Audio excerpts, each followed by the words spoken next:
Hoje nós estamos então completando 503 anos da Reforma Protestante, que obviamente então ocorreu há 503 anos, em 1517. O som tá bom para vocês? Que o meu retorno tá com eco. Se tiver como dar uma, talvez tirar um pouco do ganho, né? Tirar um pouco do eco. Então a gente está aí para, esse aí sou eu, sou bispo da Igreja Anglicana, e esse é o texto que foi lido pelo pastor Luiz, que é exatamente o texto que é considerado como o fundante da reforma. Porque Martinho Lutero, esse sujeito aí, ó, ele era um monge agostiniano, ele era pároco na cidade de Wittenberg, na Alemanha, e ele morava lá no castelo, tinha a capela do castelo, e ali ele vivia e pastoreava aqueles paroquianos ali ligados a essa capela de Wittenberg. Mas, apesar dele ser um monge agostiniano, quem conhece a história da igreja, principalmente a patrística, sabe que Agostinho foi o maior de todos os doutores da igreja, depois de Paulo e antes de mim. Então, alguém ser monge agostiniano é uma coisa assim toda especial, porque, por exemplo, nós reformados temos em grande conta João Calvino com as Institutas, o próprio Lutero com a Reforma, e eles e outros reformadores beberam profundamente dos escritos de Santo Agostinho de Hipona, que foi bispo na cidade de Hipona, no norte da África. Então, alguém ser monge agostiniano devia ser algo especial, que trouxesse uma situação espiritual, digamos, cômoda. Mas Martinho Lutero, como um homem medieval, que vivia debaixo daquela opressão trazida pela igreja medieval, e não adianta dizer a igreja católica medieval, é a igreja de Cristo, a que tinha na época era essa, a igreja cristã que vinha desde o tempo dos apóstolos, assumiu o controle político do Império Romano, e era uma igreja sediada em Roma que o Papa mandava e desmandava, e a igreja foi criando uma série de regras, de tradições, de imposições, de orações e jejuns e sacrifícios e coisas que os fiéis deveriam fazer. E com isso, Martinho Lutero, apesar de ser doutor em teologia, de ser professor de teologia lá em Wittenberg, de ser o reitor daquela capela em Wittenberg, de ser uma pessoa importante do ponto de vista eclesial, ele não tinha certeza da sua salvação e vivia mesmo perturbado, porque ele não conseguia sentir comunhão com Deus. E em 1510, ele fez uma viagem a Roma. Ele pensou assim, bem, chegando em Roma, eu vou chegar lá no Palácio do Vaticano, vou ver o Papa de perto, vou ver os bispos, vou ver o clero romano, o centro da fé mundial, e com certeza lá eu vou ter uma experiência com Deus. E ele viajou então para Roma, e ele conta num dos seus escritos que foi talvez a maior decepção que ele teve, porque ele viu uma grande corrupção na sede da igreja, padres com amantes, padres homossexuais, corrupção de todo tipo. Ele não encontrou nada do que ele esperava em Roma, então ele voltou pior do que ele tinha, voltou de Roma para Wittenberg pior do que ele tinha ido. E ele estava nessa jornada. Então, eu não sei se foi bem assim. Eu li num livro de história que ele entrou numa sala e ele encontrou uma estante e tinha uma Bíblia presa por uma corrente.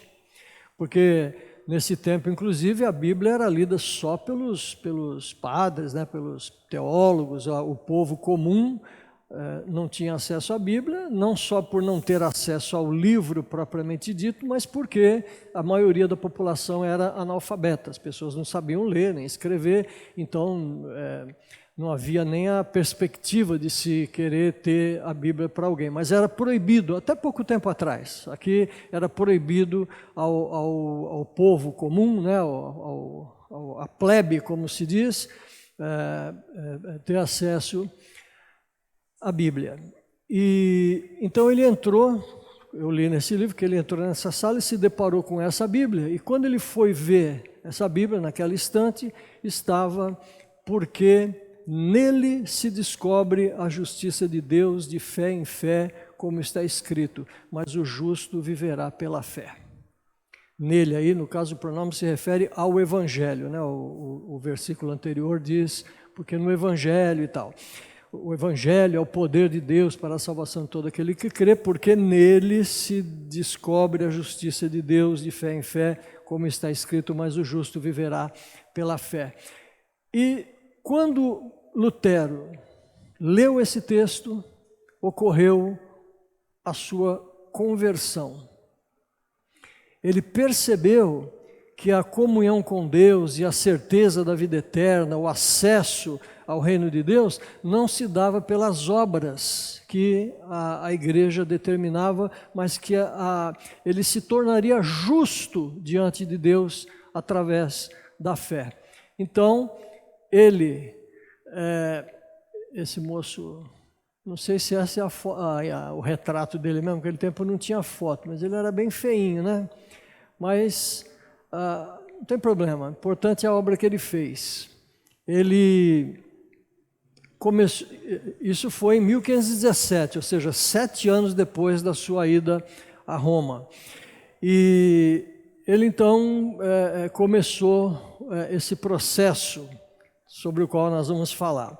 Outro personagem importante na Reforma foi o Ulrico Zwinglio. Interessante que eu só achei retratos dele de perfil, não sei porquê, não achei nenhum retrato dele de frente, não sei se tinha algum problema, alguma coisa, mas enfim. O Zwinglio era contemporâneo de Lutero e ele foi o responsável pelo início da Reforma Protestante na Suíça, em Genebra, e a outra cidade é Basileia, na cidade de Basileia, onde era o quartel-general dele, e ele foi um homem muito importante. Daqui a pouco nós vamos falar sobre uma questão dele com Lutero. Um outro personagem foi o que nós talvez mais conhecemos como cristãos reformados, que foi João Calvino. Calvino ingressou no movimento da Reforma em Paris, ele era parisiense, e depois ele foi levado para Genebra, na Suíça. E ali ele arrumou uma confusão danada lá, foi expulso de Genebra, voltou para Paris, e depois então ele foi instado a voltar para Genebra, e aí ele se estabeleceu lá durante muitos anos e fez um trabalho muito rico, muito bonito, que a gente vai falar um pouquinho daqui a pouco.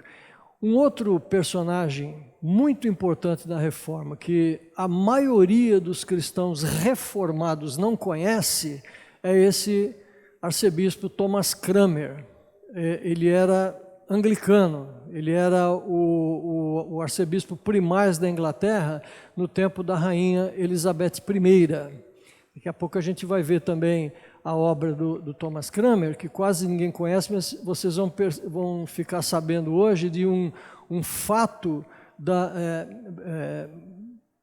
que eu acho que nem os próprios católicos romanos sabem da importância desse homem no movimento da Reforma e a herança que ele deixou e que se manifestou agora, em 1960, no Concílio Vaticano II. Então, daqui a pouco a gente fala um pouquinho mais sobre esses homens aí. Bom, eu quero falar com vocês sobre alguns aspectos históricos que possibilitaram a eclosão do movimento da Reforma. talvez, eu não sei se eu poderia dizer o principal, mas não quero graduar os fatos, mas vamos pensar. Em 1455, Gutenberg tinha inventado a imprensa móvel.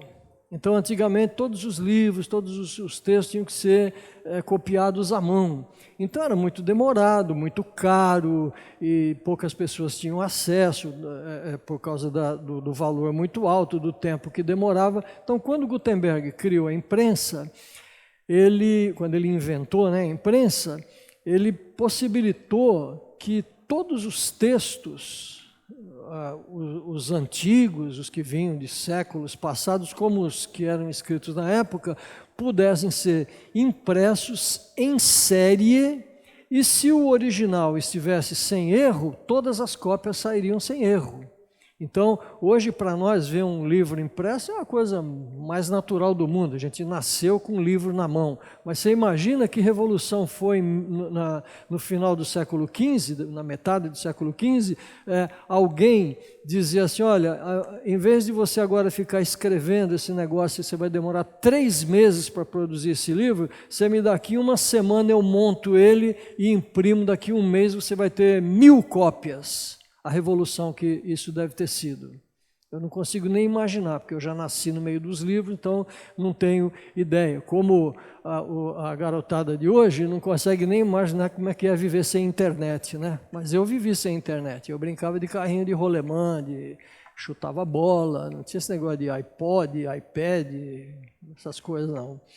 Bom, outro aspecto histórico que favoreceu a reforma foi o advento do Renascimento, que tinha começado no século XIV na Itália, se espalhado por toda a Europa, que foi inicialmente um movimento mais no meio artístico, né, das artes pictóricas, por exemplo, mas depois se espalhou para a cultura de um modo geral e começou a impactar o mundo civilizado de então, a Europa toda, e criando uma revolução cultural. Então, quando Martinho Lutero vivia e estava tendo as suas crises, e aí veio a se converter, o Renascimento estava no auge.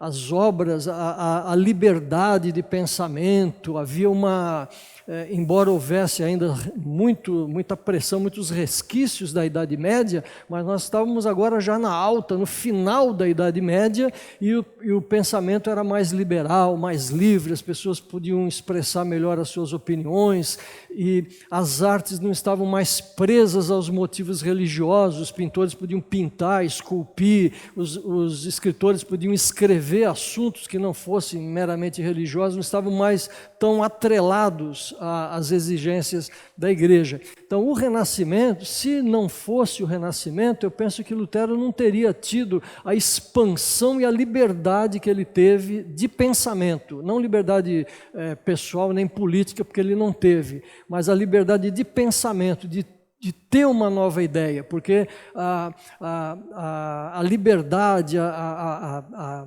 diversificação das ideias era efervescente nesse período do Renascimento.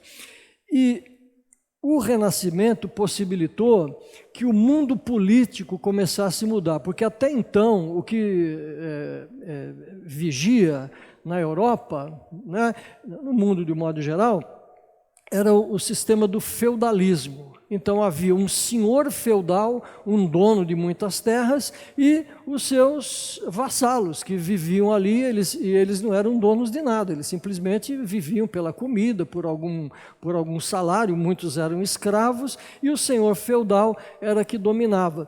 Então o feudalismo começou a ser confrontado, e os artesãos, os comerciantes começaram a se libertar do poder do senhor feudal, e começou então esse movimento que hoje nós conhecemos como capitalismo, que é a pessoa tem a livre iniciativa de trabalhar, de ganhar dinheiro, de investir, de criar uma empresa, de empregar outras pessoas, contratar outras pessoas para trabalhar para ele, as riquezas, o dinheiro começou a circular mais e a mudar de mão, não estava só agora preso na mão do senhor feudal, agora as pessoas começaram, então começou a surgir o que hoje a gente conhece como classe média, que eram principalmente os artesãos, os comerciantes, né? Não havia indústria como nós temos hoje,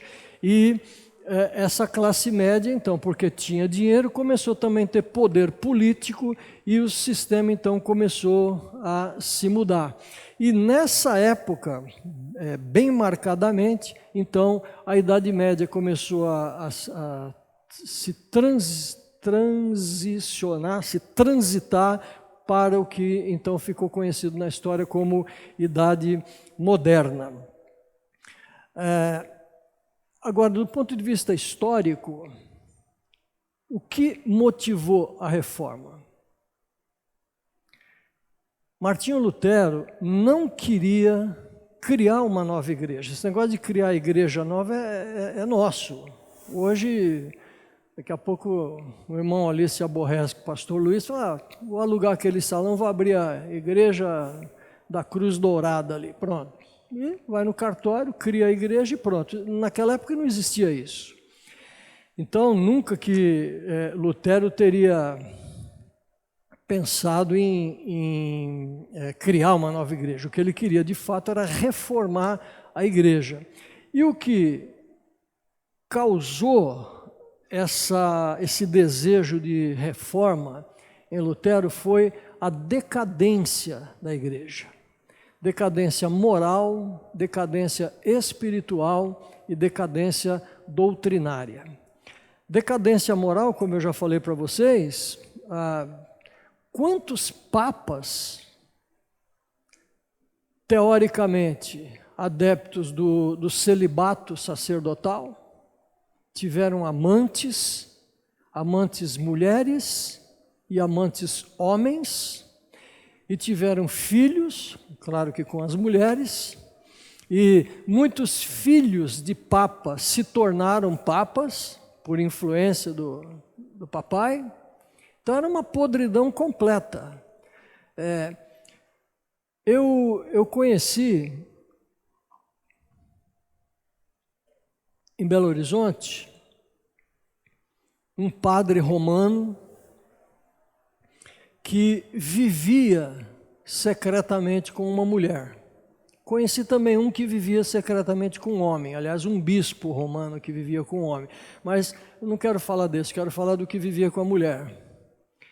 E eu não posso dizer que esse homem era promíscuo, que ele tinha essa única mulher, tinha filhos com ela e vivia com ela. Mas, do ponto de vista doutrinário, das regras da Igreja Romana, ele está em pecado. É muito interessante. Uma pessoa que o casamento, do ponto de vista romano, é um sacramento. E a pessoa, o sacramento produz caráter. O sacramento é algo que abençoa a pessoa. Mas ao padre que ministra o sacramento, é vedado participar dele como protagonista. Então ele pode casar alguém, mas não pode casar-se. Na verdade ele não casa, né? Ele abençoa o casamento de alguém, mas ele não pode receber uma bênção para estar casado. Então ele é obrigado a viver dessa maneira. Só que por causa disso, não só por causa disso, porque pastores que podem se casar também têm amantes, tanto mulheres quanto homens. Isso não é um privilégio dos romanos. Você já deve ter ouvido falar de pelo menos um ou dois aí.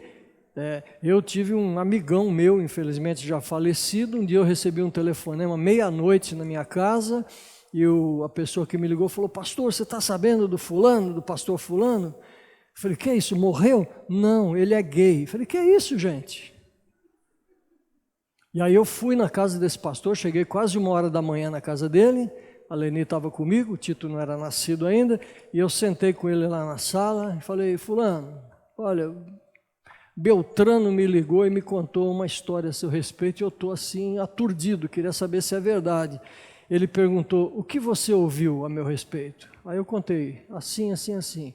Ele abaixou a cabeça e falou, é verdade. Então, ser gay, ser corrupto, ser imoral, não é um privilégio, uma prerrogativa dos romanos. Todo ser humano é corrupto, e o próprio apóstolo Paulo recomenda aquele que está em pé, veja que não caia. E ele fala num outro texto que quando você surpreender algum irmão em pecado, que você deve corrigi-lo e ajudá-lo, tomando cuidado para não incorrer no mesmo erro dele. Então, essa história de crente ficar crucificando os romanos e falando mal dos romanos e tal, aliás, vocês estão percebendo que eu não falo os católicos, eu falo os romanos. Por que será, né? Porque católico é todo aquele que crê e pratica tudo que é crido e praticado em todas as igrejas, em todos os lugares ao mesmo tempo. Então, católico somos nós, todo mundo que pratica, que crê e pratica aquilo que é crido e praticado por todas as igrejas, em todos os lugares e em todos os tempos, é católico, é o geral, é o universal. Agora, esse pessoal de quem estou falando agora são os romanos, assim como nós somos os presbiterianos aqui, os anglicanos aqui, os batistas ali, os pentecostais acolá.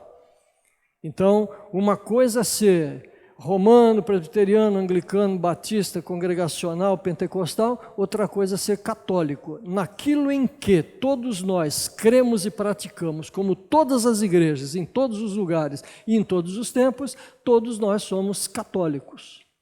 Deu para entender? Por isso que eu não chamo eles de católicos, eu chamo eles de romanos. Então isso não é uma prerrogativa só deles. E a igreja vivia essa decadência moral e também uma decadência espiritual, porque é claro que se você está em pecado, você não consegue ter comunhão com Deus. Martinho Lutero não consta que ele vivesse em pecado, mas em função dele ser fruto daquela situação toda, ele não conseguia ver a espiritualidade ao seu redor para que ele pudesse então fazer igual. Ele não tinha padrão, ele não tinha onde encontrar alguém que pudesse mostrar o caminho. Então ele repetia tudo que os outros faziam e ele obtinha o mesmo resultado dos outros, ou seja, um vazio espiritual, um vazio existencial, uma falta de comunhão com Deus. E a decadência doutrinária, vocês sabem, eles adoravam pedaços dizem que se juntasse todos os pedaços da cruz de Cristo, que eles adoravam no mundo inteiro, dava para fazer uma floresta. Então a cruz de Cristo ia ser um negócio assim monumental. E eles adoravam imagens de todo tipo,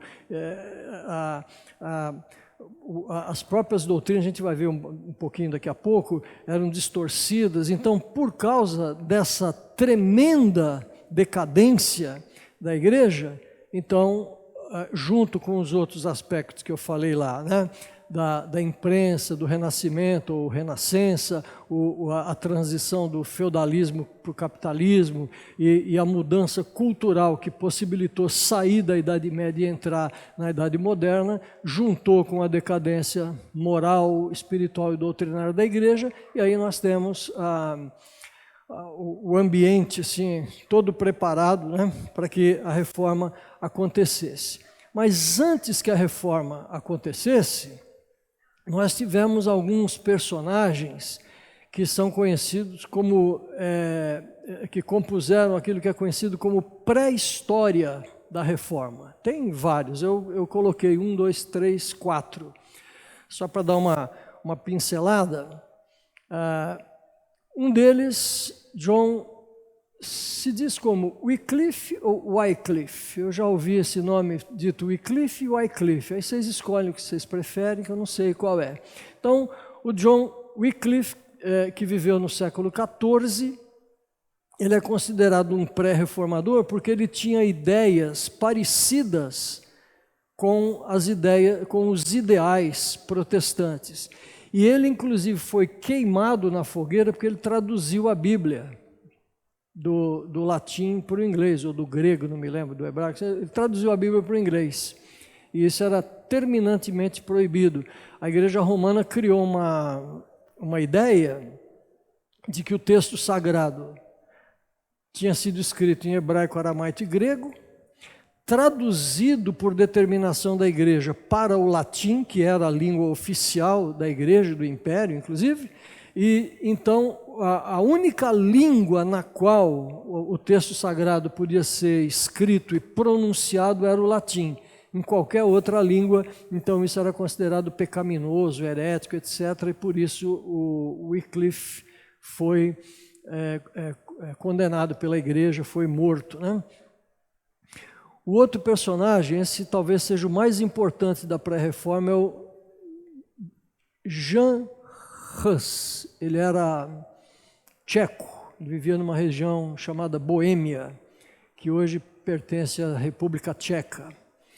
E ele também pregava contra os desmandos da igreja, contra a decadência da igreja, e também foi condenado como herege e foi queimado em 1415.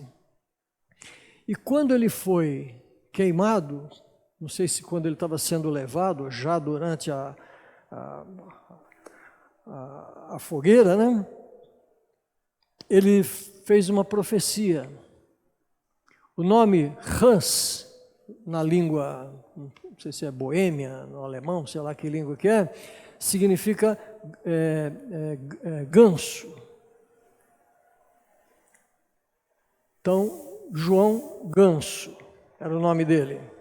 E ele declarou o seguinte: hoje vocês estão queimando um ganso, mas dentro de um século, Deus vai levantar um cisne, e contra esse cisne vocês não poderão fazer absolutamente nada.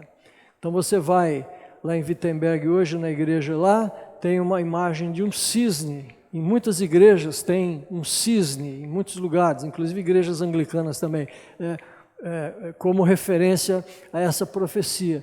Porque exatamente 102 anos depois, ou seja, um século depois, Deus levantou Lutero, que fez o que João Hus queria fazer e não conseguiu, e ninguém pôde pôr a mão em Lutero.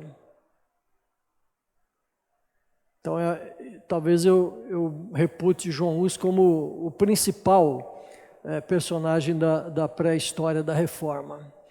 Outro foi Jerônimo de Praga, que era discípulo de João Hus, que pregava também contra os desmandos da igreja e tinha um pensamento semelhante ao que depois surgiu com Lutero, e também foi queimado na fogueira. E outro, o Jerônimo Savonarola, que nem todos consideram reformadores, porque nem todos consideram reformador ou pré-reformador, porque ele tinha, segundo alguns, algumas posições assim controversas, que ele não era bem reformado e tal, mas o fato é que ele também, se você ler a história, você vai descobrir muitas contribuições que ele deu. Esses homens, então, também prepararam a ambiência que nós encontramos, então, agora em 1517. O Papa da época era o Leão X, da família dos Médici, e ele, então, porque precisava terminar a reforma da Basílica de São Pedro, não sei que Papa anterior lá tinha derrubado a Basílica e começado uma construção nova. E ela estava lá ainda por fazer, e ele resolveu então arrecadar dinheiro, e como ele tinha a prerrogativa de perdoar pecados, ele então chamou um frade chamado João Tetzel, um frade dominicano, e disse para ele: olha, você vai viajar agora todo o reino e você vai vender indulgências. Indulgência, para quem não sabe, é perdão de pecado. Então, por exemplo, você cometeu um adultério. Então, um adultério custa R$5.000. Aí você paga R$5.000 e eu te dou um documento dizendo que você está perdoado. Agora, para ficar assim mais santo, eu faço uma cruzinha de óleo na sua testa, ponho a mão na sua cabeça e tal.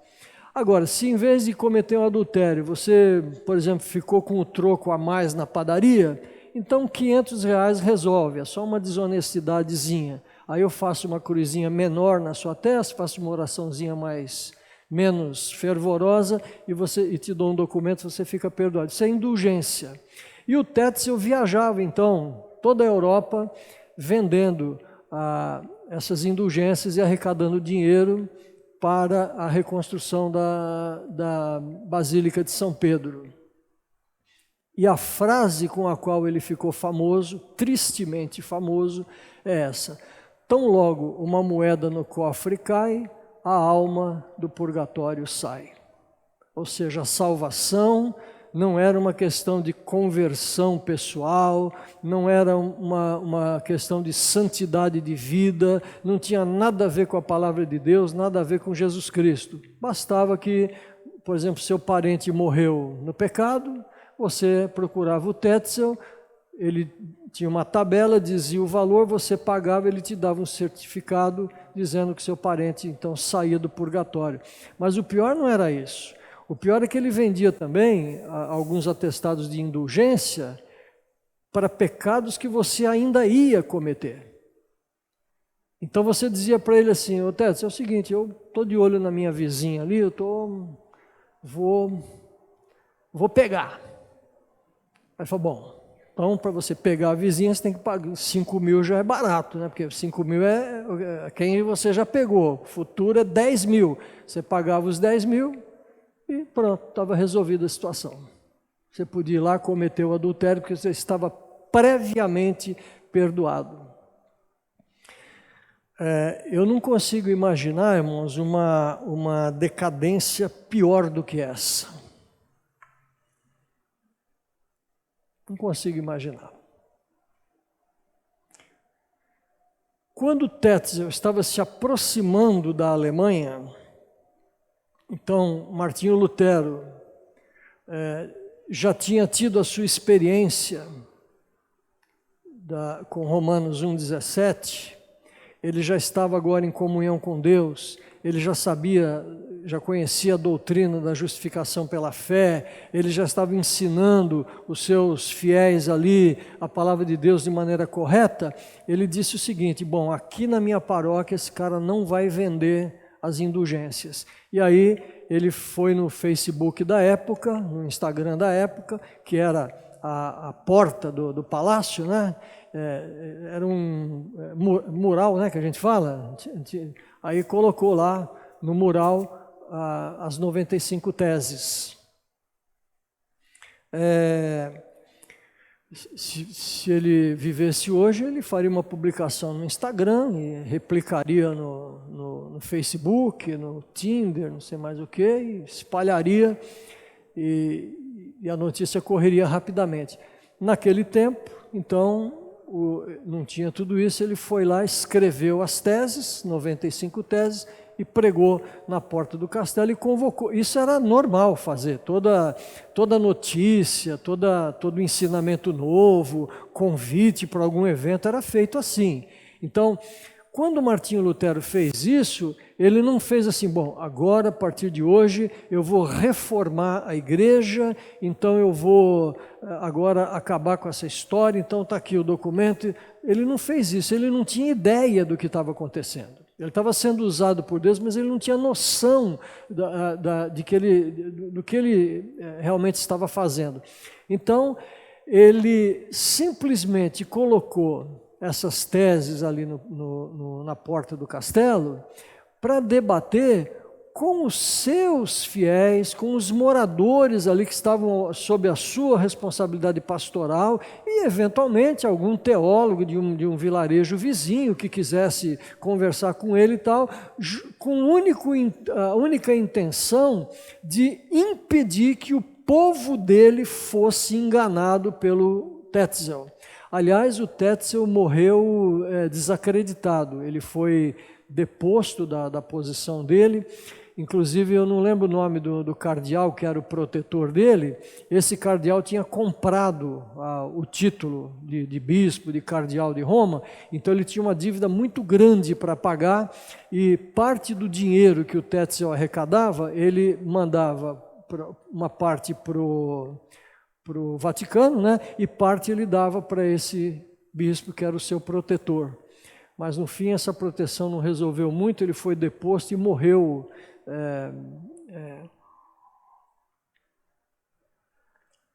desprestigiado na igreja daquela época. Não dá para a gente ler as 95 teses, eu anotei algumas.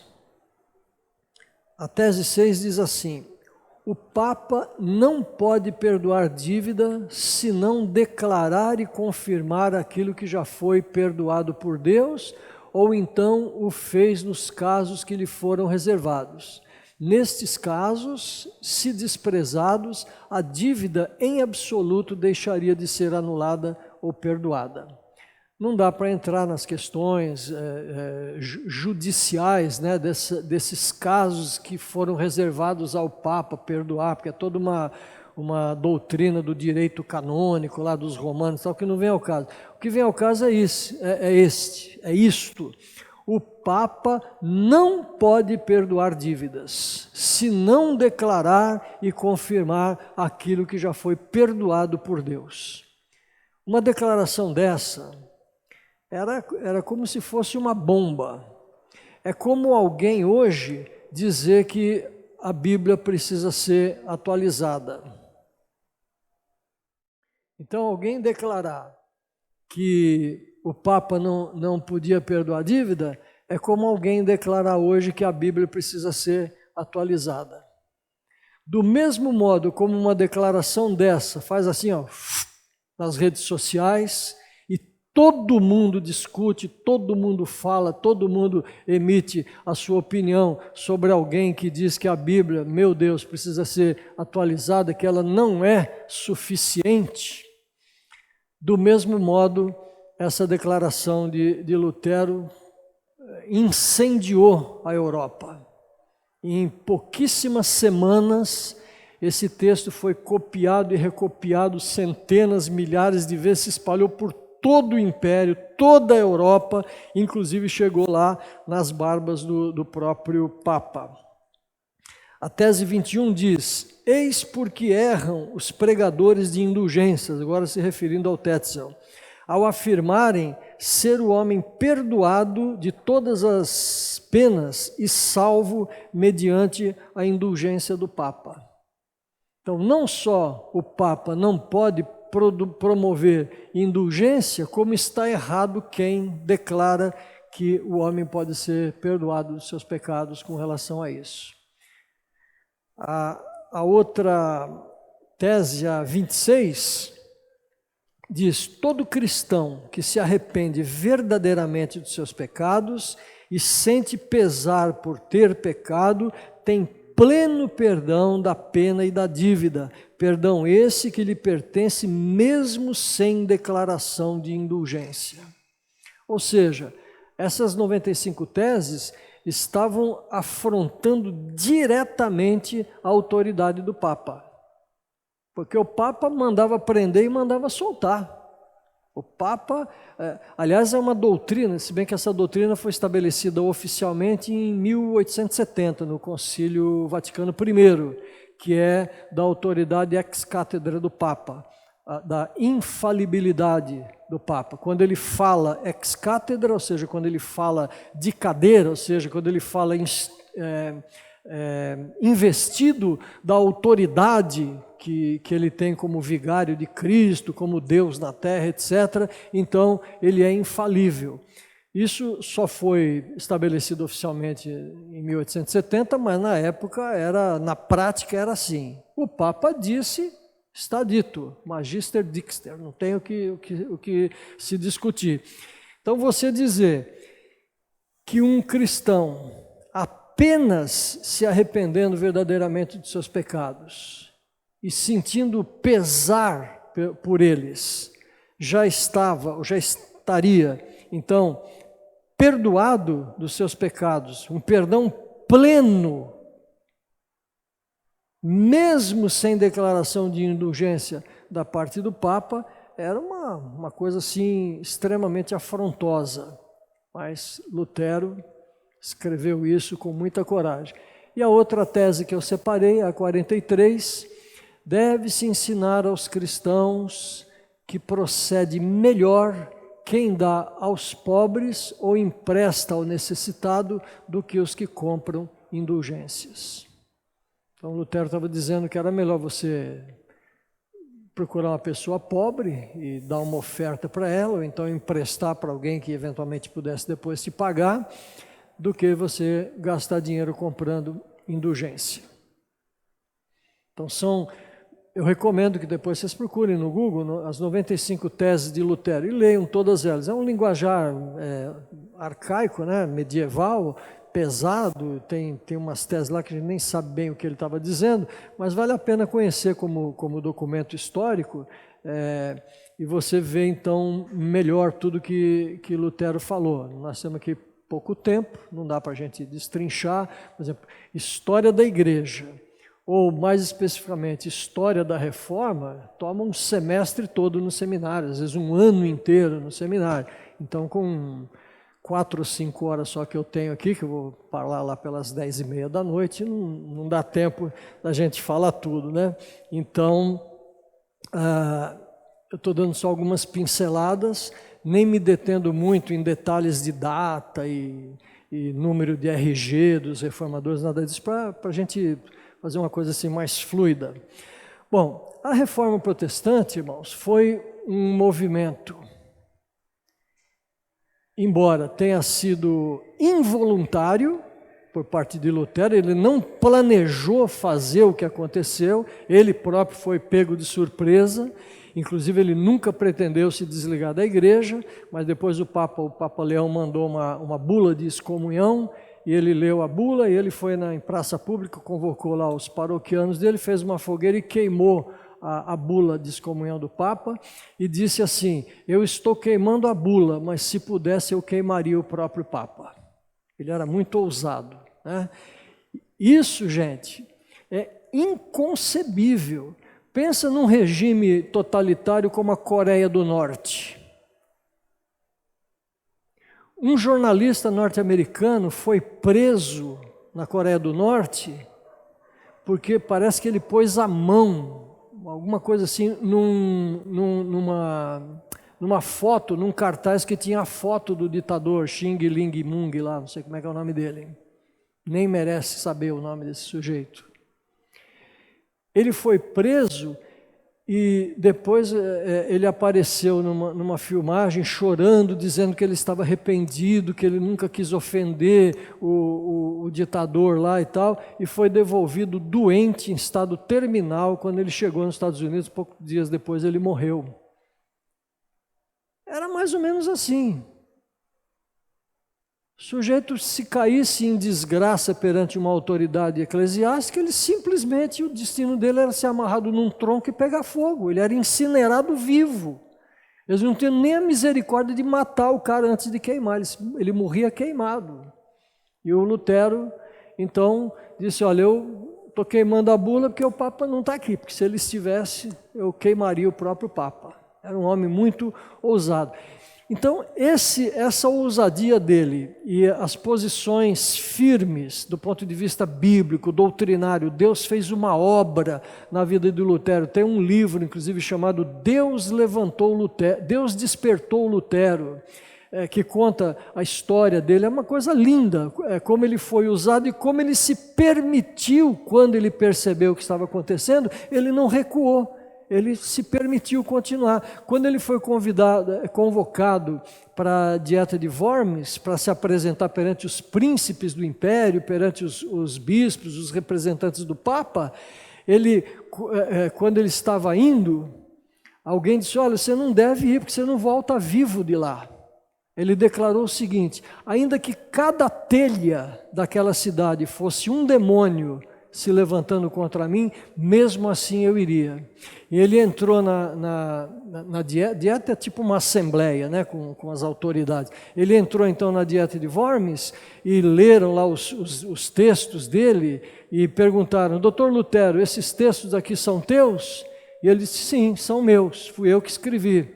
E aí perguntaram: então você renuncia ao que você disse aqui? Ele disse assim: vocês podem me dar 24 horas?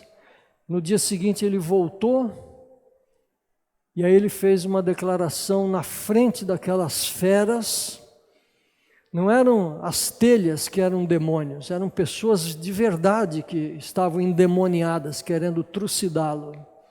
E ele declarou que ele só poderia se retratar daqueles escritos e daqueles ensinamentos que ele não só havia escrito, mas que ele pregava verbalmente, se ele fosse convencido pelas Escrituras. Caso contrário, ele disse que a consciência dele não permitia que ele se retratasse e que é muito perigoso a um homem ir contra a sua consciência. E disse: então eu não renuncio, não me retrato, que Deus me ajude. E num gesto tresloucado, ele virou as costas e saiu no meio do povo, e ninguém pôde fazer nada contra ele. Ele tinha sim um salvo-conduto do imperador Carlos V, mas um salvo-conduto num caso como esse não valia nada. E ele saiu, ninguém pôde fazer nada, e quando ele estava indo embora, ele foi assaltado por um grupo de homens, encapuzado, e levaram ele embora. Eram amigos dele. E ele foi preso durante 2 anos num castelo, e nesses 2 anos a reforma foi acontecendo, como eu digo ali, um movimento político, porque os príncipes, que eram os senhores feudais da época, que eram os governantes, como se fossem hoje, sei lá, os prefeitos, os governadores, só que eles não eram eleitos democraticamente, né? Era uma estrutura monárquica, né? Então, esses homens se dividiram. Então, uma parte dos príncipes continuaram romanos e uma parte dos príncipes, mais ou menos na mesma proporção, se tornou protestante. E aí, os que se convertiam encontravam abrigos, que conseguiam escapar da fogueira e tal, encontravam abrigo nesses feudos, nesses cantões, como se dizia lá, protestantes. E a reforma foi embora enquanto Martinho Lutero estava lá preso. Daqui a pouco eu vou falar o que ele fez lá nesses 2 anos. Foi também um movimento econômico, porque definitivamente a reforma protestante contribuiu para se sair do feudalismo e entrar no capitalismo. Quem fala sobre isso razoavelmente bem é o Weber. Fugiu o primeiro nome dele agora. Max Weber, isso, obrigado, meu assessor para assuntos democráticos, obrigado. Max Weber escreve sobre isso. Tem um outro também, não vem ao caso. O que importa é que o capitalismo, então, começou a se impor de maneira mais forte, e houve uma mudança econômica no mundo. O dinheiro começou a mudar de lugar e o sistema econômico, o sistema político foi mudando.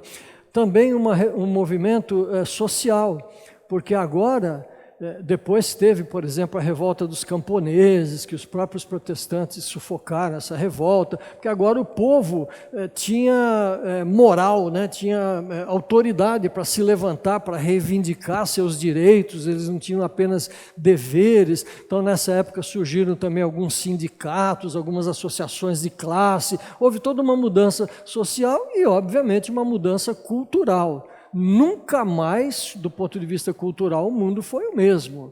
Nós, como herdeiros da reforma, herdamos uma cultura maravilhosa, na literatura, nas artes, nos costumes, enfim, é uma outra...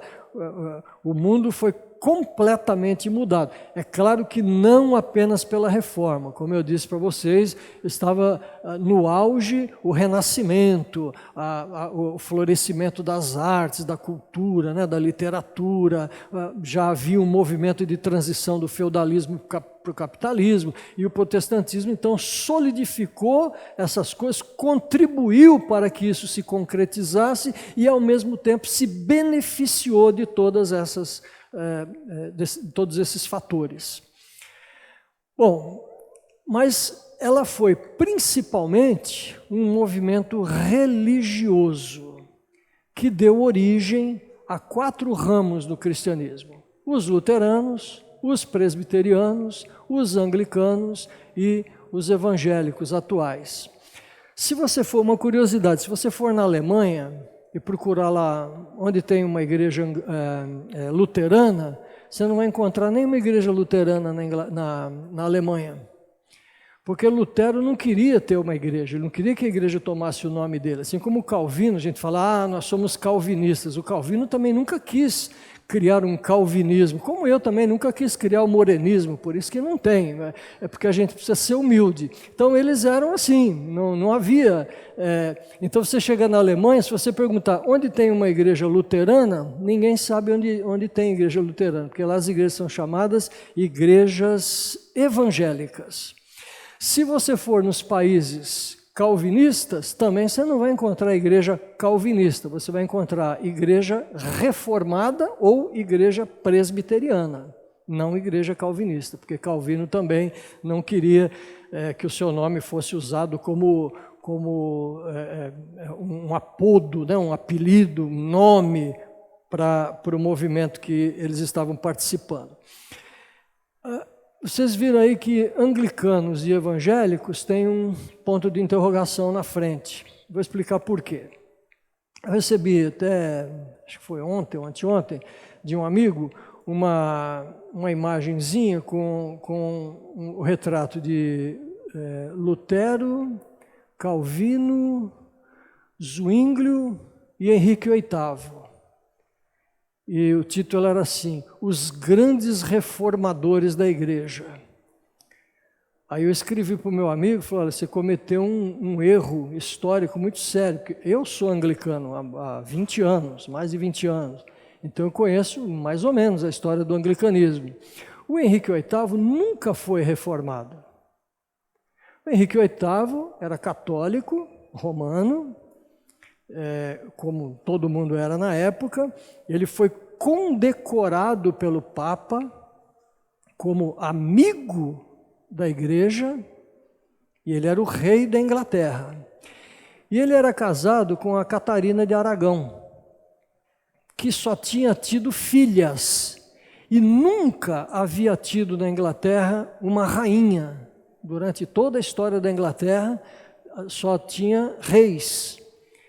E o Henrique VIII queria ter um filho.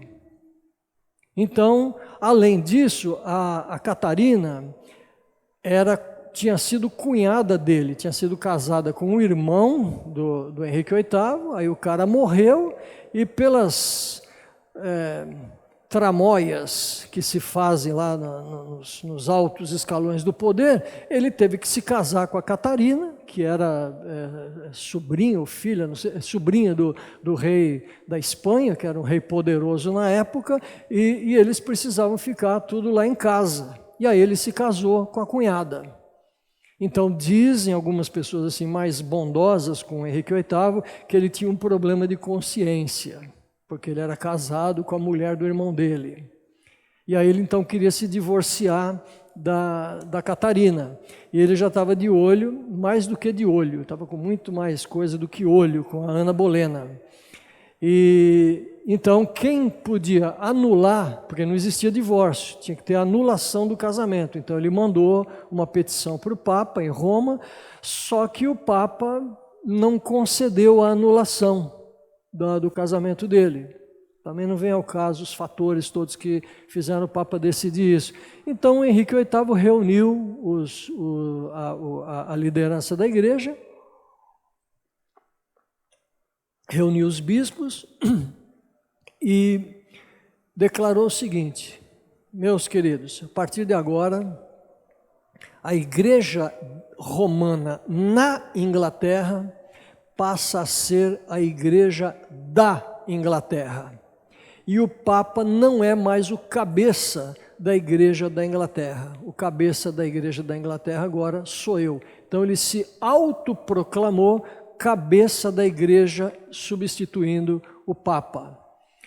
E aí se diz, por aí, de maneira, digamos, errada, que a Igreja Anglicana foi fundada por Henrique VIII, então começou com Henrique VIII. Não, a Igreja Anglicana existe desde o primeiro século. Anglicano, em latim, significa inglês. Então, Igreja Anglicana significa Igreja Inglesa. Eclesia Anglicana, em latim, Igreja Anglicana. Então, a Igreja Anglicana foi fundada no primeiro século. Era uma igreja que sempre existiu lá. O que o Henrique VIII fez não foi fundar a Igreja Anglicana. A Igreja Anglicana já existia, só que ela estava desde o século VI até o século VI, era independente. Desde o século VI ela estava vinculada a Roma, subordinada a Roma. E então, o que ele fez? Ele desvinculou a Igreja Anglicana de novo, que já tinha sido independente, e se tornou independente do Papa Romano, mas isso não foi pela reforma, isso foi em 1500 e... não me lembro exatamente a data agora, mas foi naqueles dias da reforma. E ele não desligou porque ele assumiu as posições de Lutero, de Calvino, nada disso. Ele fez isso porque o Papa se negou a anular o casamento dele e ele queria mandar matar a Catarina para se casar com a Ana Bolena, fez isso por conta própria. Depois ele mandou matar a Ana Bolena também, casou com outra, porque também a Ana Bolena só teve filha, uma confusão. Tanto é que... quando ele morreu, a igreja continuava sendo, do ponto de vista doutrinário e tal, administrativo, exatamente a mesma coisa. A única diferença que havia na igreja da Inglaterra é que o Papa não mandava mais, quem mandava agora era o rei. E aí o filho dele...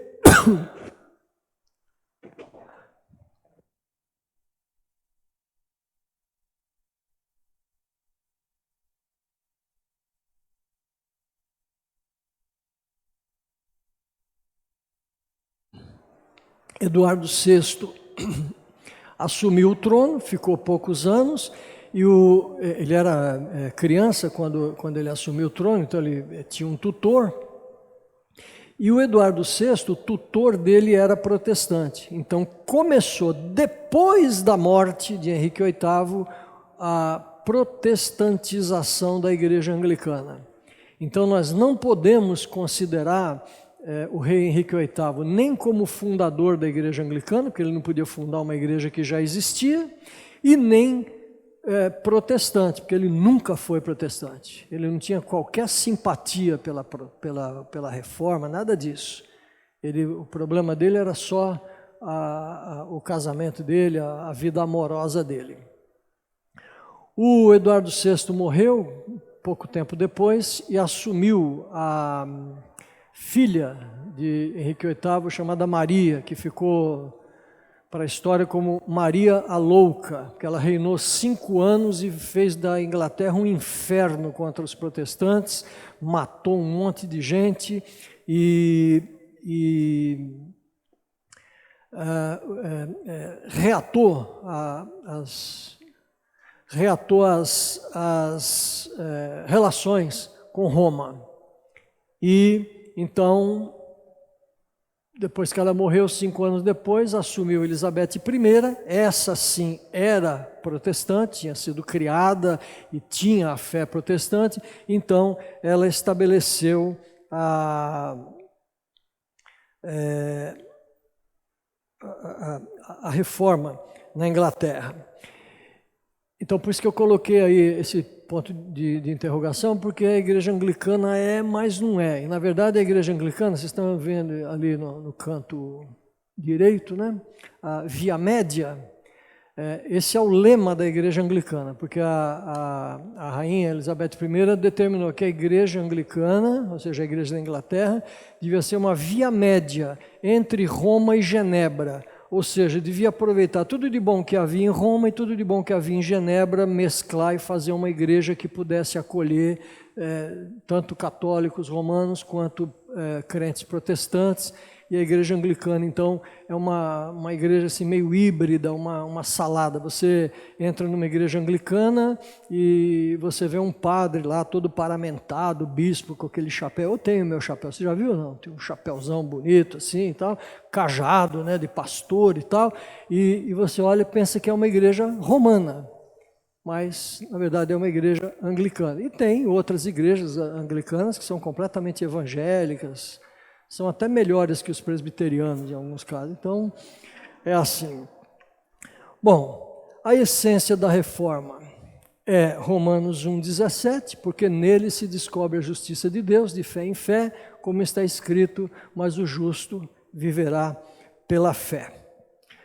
A fé, queridos, tem sido mal interpretada. Vocês conhecem esse hino famoso desse cantor gospel? Andar com fé eu vou, que a fé não costuma falhar. Andar com fé eu vou, que a fé não costuma falhar. Vocês devem ter cantado isso já algumas vezes, né? O Gilberto Gil. Isso aí é fé na fé. Então, fé não é fé na fé. Fé é alguma coisa além. A fé também não é pensamento positivo. Não, se eu vibrar bem aqui positivamente, o universo vai conspirar a meu favor e eu vou conseguir. Isso também não é fé. Quando Martinho Lutero descobriu a justificação pela fé, não era fé na fé, não é a fé que justifica. A fé é um meio através do qual Deus faz a sua obra de justificação. E também não são as regras de usos e costumes. Então, esse tipo de roupa, esse tipo de cabelo, esse tipo de gravata. O pastor Luiz falou para mim que alguém, quando viu a propaganda, né, eu de colarinho clerical, eu estava com outra camisa mais escura, então aparece mais assim o colarinho. Nossa, vai ter um padre lá, ficou todo feliz achando que era um padre, mas não é padre, é um bispo anglicano, né? Então, não é nem a fé como objeto em si mesmo, não é pensamento positivo, não são regras de uso e costumes. Para você entender o que é fé, ela tem um pré-requisito, que é ser justo. O meu justo viverá pela fé. É o que Martinho Lutero descobriu em Romanos 1,17. Então, a justiça que nos torna justo não é a fé. Então, se eu tenho fé, eu creio. Não é isso que me torna justo. Eu consigo crer quando consigo pelo fato de ser justo, de ter sido justificado. Então, a justiça é um atributo divino. A justificação é uma ação de Deus em nós. Não é obtida através de disciplina mental, de uma decisão intelectual, agora eu vou crer. Não é através de ritos religiosos, de cerimônias e tal, nada disso. E muito menos de simonia. Para quem não sabe, simonia é a compra de cargos eclesiásticos. Então, quando alguém comprava um título de bispo, isso se chamava simonia. E alguém poderia querer comprar a fé. Por que se chama simonia? Porque Simão, o mago, quando viu os apóstolos expulsando um demônio, falou: "Oh, mas que poder maravilhoso! Quanto vocês querem por esse poder? Eu também quero comprar." Então, se chama simonia por causa desse Simão que quis comprar o dom de Deus, e a fé não é isso. A fé é uma operação do Espírito Santo em nós. É uma obra exclusiva de Deus. Não depende do homem, porque o homem, segundo está lá em Efésios capítulo 2, ele está morto em seus pecados e suas transgressões. E morto não pode ter nada, muito menos fé. Então o Espírito Santo opera a fé em nós. Por isso que diz lá: pela graça vocês são salvos por meio da fé. E isto não vem de vocês, é o quê? Dom de Deus. Então não pense que porque você é presbiteriano, nossa, presbiteriano, e mais, você não é só presbiteriano, pô, você é presbiteriano renovado. Pô, que é isso? Você sabe com quem você está falando? Você é presbiteriano, eu sou presbiteriano renovado. Aliás, tem uma história, uma pessoa estava andando assim, perto de uma ponte, e viu uma outra assim na beiradinha, como quem ia se suicidar, quem ia se jogar. Então ele correu lá, um cristão, falou: moço, não faça isso, não, olha, eu sou cristão, eu sei que Jesus pode fazer alguma coisa na sua vida. Aí o cara olhou para ele: você é cristão? Falou: sou. Ele falou: eu também sou. Aí ele falou: que maravilha, então você é cristão, somos cristãos, mas você é cristão católico ou evangélico? Ele falou: eu sou evangélico. Que maravilha, eu sou evangélico também. Mas você é evangélico tradicional ou pentecostal? Você é presbiteriano do Brasil ou renovado? Eu sou evangélico pentecostal. Que maravilha, você é cristão, evangélico, pentecostal, e eu também sou, que coisa maravilhosa. Mas você é pentecostal das missões ou você é pentecostal nacional? Aí ele disse: eu sou pentecostal das missões. Que coisa maravilhosa, você é cristão, evangélico, pentecostal das missões, eu também sou, que coisa maravilhosa, aleluia, irmão. Mas é o seguinte, você é cristão, evangélico, pentecostal das missões, mas dos que usam a CF, a Almeida Corrigida Fiel, ou dos que usam a NVI? Ele falou: eu sou dos que usam a NVI. Seu herege, a única Bíblia que pode ser usada é a CF. E jogou o cara no precipício e mandou matar ele. Mandou matar? Não, matou, né? Acho que você entendeu, né?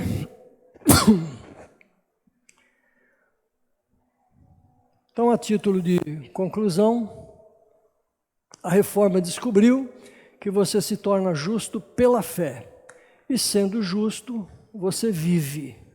Você vive aqui e vive na eternidade. Então a reforma é mais do que você se identificar com um rótulo. Tanto que eu falei para o pastor Luiz, falou: eu não vou dar bem uma aula de história, não é bem... Eu acho que essa aula de história não serve para muita coisa. É importante você conhecer a essência da reforma e entender o que é ser reformado. Porque hoje em dia, só você entrar no Facebook, é um escândalo. Os reformados dizendo que os calvinistas dizendo que os arminianos vão para o inferno, que são hereges e tal, e discriminando. Eu era apresentador de um programa na televisão em Belo Horizonte, e um dia eu fui num seminário, não vou dizer que era um seminário presbiteriano para não ficar chato, eu fui num seminário de uma igreja lá, e me apresentaram o diretor desse seminário. Também não vou dizer que era um pastor presbiteriano, porque não tem por que dizer uma coisa dessa. E aí ele está me levando para conhecer as dependências e tal, e eu estou lá conversando com ele. Eu era o artista, o apresentador do Teologia em Debate, um cara famoso, respeitado lá em Belo Horizonte, aquela coisa toda. Então, bispo, olha aqui. Aí chegou um sujeito que era professor desse seminário.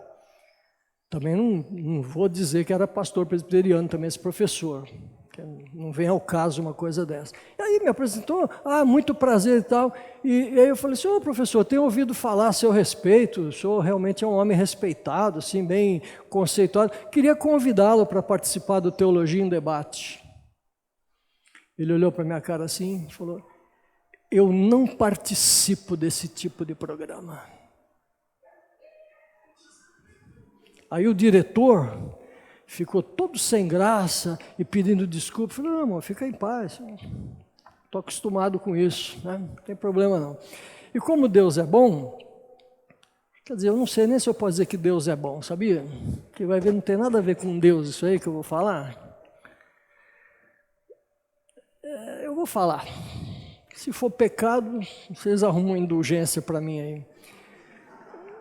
Uns 3 meses depois, eu recebi um e-mail na televisão, que eu tinha um e-mail próprio, né, lá do programa. Aí eu recebi o e-mail, um rapaz dizendo assim: bispo, que programa maravilhoso, eu não perco um e tal. Eu queria indicar o professor fulano de tal para o senhor convidar ele para participar do programa, que era esse tal que tinha feito essa atitude arrogante comigo, né? Aí eu respondi para o rapaz, falei: não, irmão, olha, eu não vou convidar, porque eu estive aí no seminário e convidei, ele falou que não participa desse tipo de programa, então, infelizmente, você não vai ver seu professor no programa, não porque eu não queira, mas porque ele disse que não participa desse tipo de programa. Gente, esse rapaz, quando recebeu esse e-mail, ele ficou tão indignado, ele fez um movimento dentro do seminário, com todos os alunos, com os outros professores, foi na diretoria, ele fez uma revolução e obrigou esse professor a escrever um e-mail me pedindo perdão. E aí ele escreveu o e-mail: olha, eu queria pedir perdão porque fiz, falei, não sei o quê. Não sei nem se ele foi sincero, mas ele foi obrigado a pedir perdão, a se retratar comigo. E eu gostei na época, entendeu? Esse é que é meu pecado. Então, sabe por quê? Porque nós nos sentimos superiores. Eu sou reformado, eu sou calvinista, eu sou presbiteriano renovado, eu sou anglicano, que é isso que o Henrique VIII fundou a igreja. Minha igreja existe desde o século I, a sua começou há 50 anos. Nós temos que evitar esse tipo de coisa. E eu falo de cadeira porque eu sou um tremendo de um pecador, um vaidoso, um orgulhoso, um soberbo, cheio de mim. Eu ia falar cheio de si, mas não estou cheio de você, eu estou cheio de mim mesmo. Cheio de mim, achando que eu sou a última bolacha do pacote. E isso precisa ser evitado e que Deus então tenha misericórdia de mim e de cada um de nós aqui, para que nós aprendamos com Lutero, com Calvino, com Cranmer, com João Hus, com Savonarola, com todos aqueles homens, e os que vieram depois, como o John Wesley, que é arminiano, não era reformado, o Simonton, que é o fundador do presbiterianismo no Brasil, com o seu Sino, que é um dos fundadores, junto com Jonathan e mais 5 pastores, um dos fundadores aliás, o pastor Celcino é meu amigo pessoal. Quando eu vou a Londrina, eu fico hospedado na casa dele. Então, uma pessoa porque eu tenho um carinho muito grande. Nós devemos aprender com essas pessoas, mas não devemos ser arrogantes, nem soberbos, nem nos considerar melhores do que os nossos irmãos, sejam eles de qual denominação seja, inclusive não nos consideremos superiores aos romanos. Deus tem os seus caminhos e Ele sabe quem Ele salva e quem Ele não salva. Amém, irmãos?